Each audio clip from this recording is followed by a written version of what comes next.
Hey, gorgeous. So I am a huge advocate for self-love. I believe that self-love is really the foundation, okay? In order to love others, we must love ourselves. And once you love yourself unconditionally, is life-changing, okay? So you wake up knowing that whatever you do, you are loved and you are worthy.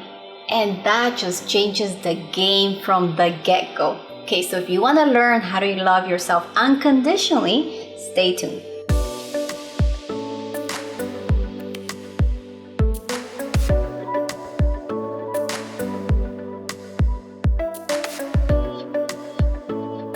Hi, I'm Lillian, and I help single women fall in love with themselves so that they can attract their dream man. And if you're new here, make sure that you subscribe and you hit the bell so you get notified when I post a video every Monday.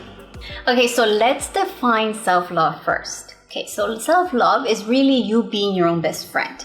So what it means to be your own best friend is that you fully know who you are and that you fully accept yourself with, your flaws and limitations, and that you ultimately treat yourself with kindness and compassion, because we all need that. And what does our best friend do when we are down, right?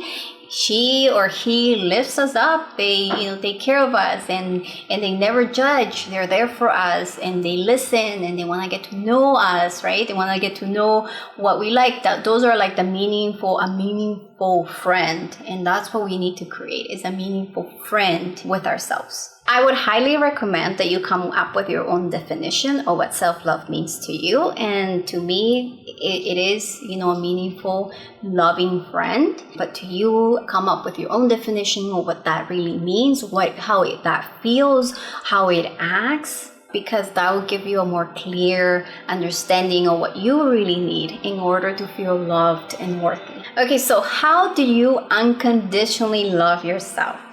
So the first thing you need to do is to get to know you, right? And if you can't love someone that you don't know. So get to know you and what motivates you, what inspires you. Start, become a detective in a way. Be the observant. Figure out what is it that, breaks your heart. How does your body react to stress? How does your body react to certain foods? Just be the detective, the observer. Look at it in the sense of like a third party. Just observing, you're not judging, you're not criticizing yourself at this moment, and you should never do that. You should just be there to watch how your body reacts, how your mind works. What is your soul telling you? That's where you really figure out who is it that you are, who are you, and how do you want to be treated. So just become the observant, just become the detective, and just figure out, get to know yourself, your whole self, mind, body, soul.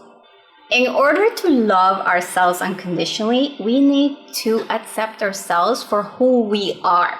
Okay, so I know that this is like a big spectrum, because from one end, it could be you wanting to change everything about you, things that you don't even need to change. Like for me, for example, in my 20s, I wanted to change my nose. I wanted to get a nose job. And that sounds silly right now, because I'm able to breathe with ease. So there's no reason for me to be paying thousands of dollars and going through that painful experience for a nose that actually functions perfectly. So there's nothing wrong with it. So there's that, side of the spectrum. And then the other side is where, you really need to, there's some changes that you would like to make, some improvements that you would like to make in your character. And that's something different. If you want to improve as a partner, if you want to improve as a person, as a sister, as a daughter, if you want to improve, your skills at work, those are completely different. But in order to love yourself unconditionally, you do have to accept yourself for who you are at this moment. And always obviously striving to be a better version of yourself, but loving yourself at this moment, at the person that you are today. Fully accepting that, fully embracing that, fully loving that. In order to love ourselves unconditionally, we need to be kind and compassionate with ourselves. And I know this is easier said than done.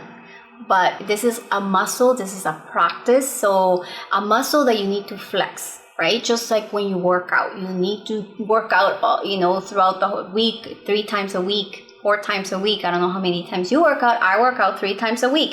And, I love it, and it helps my muscle, it helps my body. And self-love is the same way. This is a practice. So being kind to yourself, being compassionate to yourself is the same thing. You just have to keep practicing. And once you get comfortable and once this becomes a habit, then it's so much easier. So what I mean by being kind and compassionate is about your thoughts. So start policing those thoughts. When you have a negative thought that you're, negative self-talk that you noticed, and you're like, hey, wait a minute, like I just had this thought, it's making me feel this way, it's making me feel small. Change that thought into a more constructive one. Like, I made a mistake, I understand. So what did I learn from that? What did I learn, or how can I do better? Instead of like, oh, what a dummy I am. Or how stupid was that? What a dumb mistake I made. Think of it like it's 2 separate things. A mistake is something that you did, but it's very separate from who you are. And you're not a dummy, you're not stupid, right? They're 2 different things. Yes, you made a mistake that could be a dumb mistake, but that does not make you a dumb person. So there's a difference between those 2. And I think a lot of people tend to go on the extreme where they call themselves names. And that is something that we have to get rid of. We don't need to call, ourselves names for no reason at all. So start practicing being more compassionate, being more kind to yourself by changing the way you talk to yourself. Okay, so now let's talk about what's blocking us from loving ourselves, because this is very important. And there are 2 major blocks that I've noticed that blocks us from loving ourselves unconditionally. And the number 1 is I don't feel worthy. And number 2 is I can't forgive myself for something that I did. Okay, so the first one, the I don't feel worthy, it's very common. Especially with women, I've noticed that a lot, that, my clients say it. I have said it in the past. And one great way to be able to move forward and be more kind to yourself and really love yourself unconditionally and feel like you're good enough is with affirmations. So use sticky notes, put them wherever you see them, like in your washroom or, beside your bed, wherever you're able to, like, you wake up and you see them constantly throughout the day. So words of affirmation like I am enough, I am beautiful, I'm worthy of love, and I'm worthy of, everything good in this world.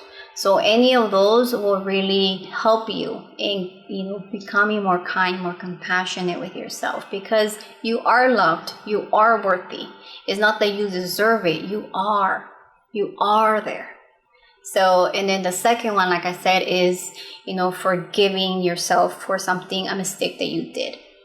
And one great exercise that I have given to others, and I've done it myself, and that works very well, is to write a letter of forgiveness to yourself. Write a letter of forgiveness for a mistake you made, or write a letter of forgiveness for, something that you think, it was a big mistake and you still haven't been able to forgive yourself for it, or you haven't forgiven yourself for being mean to yourself, or you haven't forgiven yourself for allowing someone to be mean to you, to treat you bad.